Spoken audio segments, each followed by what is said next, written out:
A Agência Nacional de Vigilância Sanitária, Anvisa, decide no domingo se aprova o uso emergencial da vacina chinesa Coronavac e da vacina desenvolvida pela Universidade de Oxford, na Inglaterra, e o laboratório britânico AstraZeneca contra a doença do coronavírus de 2019. O governo do estado de São Paulo anunciou nesta terça-feira um novo índice de eficácia para a Coronavac de 50,38%, bem abaixo dos 78% anunciados na semana passada. Mais de 36 milhões e 200 mil doses de vacinas foram aplicadas até agora em mais de 40 países. O Brasil ainda não tem data para o início da campanha nacional de imunização. O governador paulista, João Dória, insiste que será 25 de janeiro, mas o ministro da Saúde diz apenas que será no dia D e na hora H. Enquanto isso, a média diária de casos novos na última semana bateu o novo recorde hoje, nesta terça-feira, com 54.784, alta de 51% em 2 semanas. Foram notificados mais 61.660 casos e 1.106 mortes em 24 horas, elevando os totais para 204.736 mortes e 8.195.000 casos confirmados. A média diária de mortes dos últimos 7 dias ficou em 993, com alta de 49% em 2 semanas. No mundo, houve uma média de 12.901 mortes por dia de 4 a 10 de janeiro, sendo 5.030 na Europa, 3.186 nos Estados Unidos e 2.660 na América Latina. Ao todo, já são 91.560.000 casos e 1.961.000 mortes. Mais de 65 milhões de pacientes recuperaram, pouco menos de 24 milhões apresentam sintomas leves e mais de 109 mil estão em estado crítico.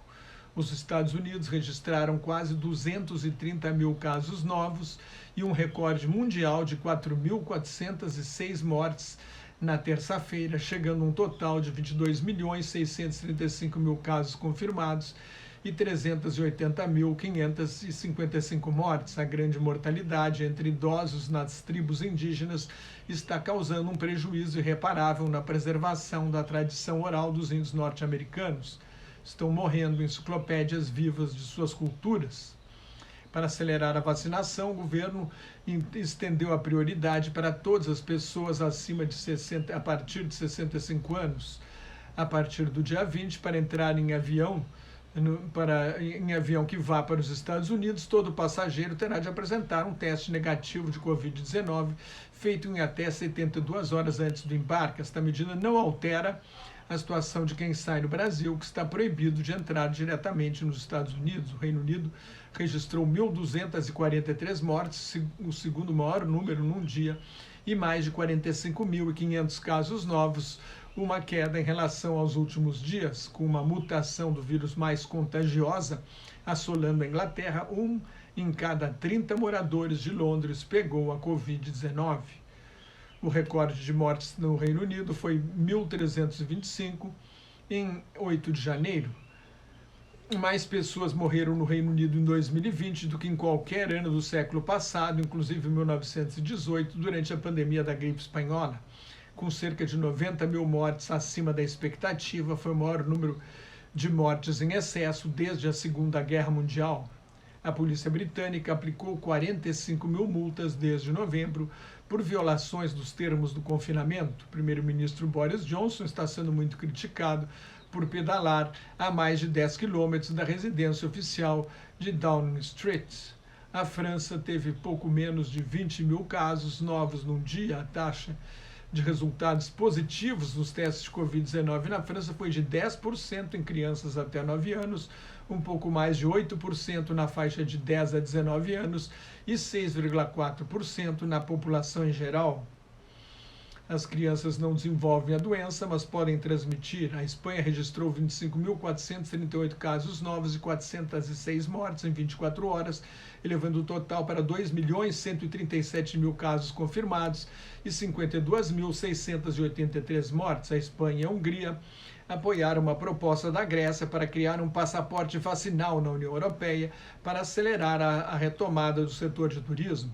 O Japão descobriu uma variante do vírus semelhante às que aceleraram o contágio na Inglaterra e na África do Sul em 4 pessoas que chegaram do Brasil.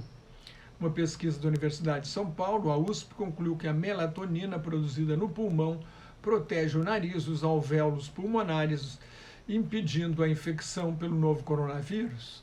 A pesquisa ajudaria a explicar por que algumas pessoas infectadas não desenvolvem a doença.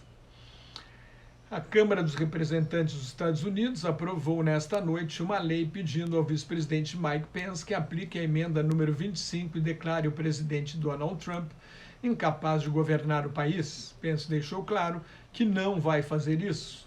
Neste caso, a presidente da Câmara, a deputada democrata Nancy Pelosi, deve colocar em votação nesta quarta-feira uma denúncia contra Trump por incitar a insurreição e a invasão do Congresso em 6 de janeiro.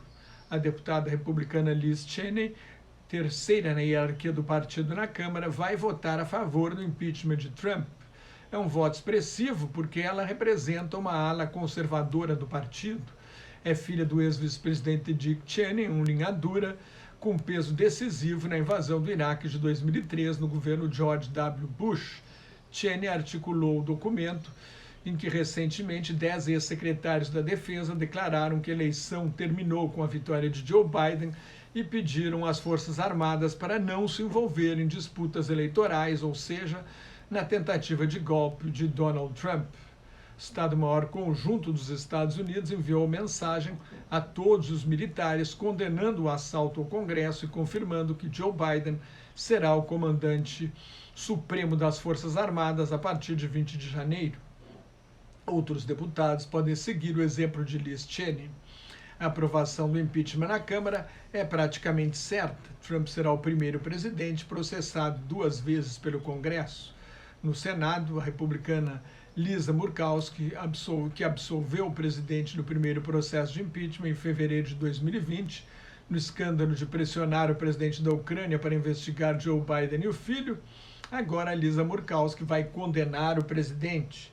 E o líder republicano no Senado, Mitch McConnell, acredita que Trump cometeu um crime de responsabilidade e quer usar o processo de impeachment para expulsar Trump do Partido Republicano. O presidente reapareceu junto ao muro da fronteira no estado do Texas, que foi mais uma promessa de campanha não cumprida. Um trecho foi renovado, mas a nova construção foi de apenas alguns quilômetros e o México não pagou pelo muro, como prometia Trump. Trump afirmou que processar 2 vezes coloca o país em risco porque muita gente está com raiva. O país está em alerta, temendo novas manifestações violentas de grupos de extrema-direita até a posse do presidente eleito Joe Biden daqui a uma semana. Está uma marcha convocada de 1 milhão de milicianos para Washington no dia da posse de Biden. É o legado inflamatório e sangrento do governo Donald Trump. O YouTube congelou por 1 semana o canal do presidente. O boletim diário do Laboratório de Mídia do MIT, o Instituto de Tecnologia de Massachusetts, pergunta quem será o primeiro presidente latino-americano expulso do Twitter. E o presidente da França, Emmanuel Macron, quer produzir soja na Europa, parando de importar do Brasil para impedir a destruição da floresta amazônica. Mas talvez Macron esteja usando a questão ambiental para defender a França da concorrência agrícola no Mercosul, no clássico protecionismo francês. De qualquer forma, destruir a floresta amazônica é uma estupidez. A tonelada de soja chegou nesta terça-feira a $521, R$2.773,54, o maior preço em 6 anos. Mais notas e comentários sobre política internacional no meu blog Globalização em Crise, que está em nelsonfrancojobim.blogspot.com, no meu Twitter e no Facebook, onde também colaboro com o grupo Quarentena News. Cuide-se, fique em casa se não tiver nada muito importante a fazer na rua, use máscara se tiver de sair à rua e mantenha a distância de pelo menos 2 metros. E muito obrigado pela sua atenção.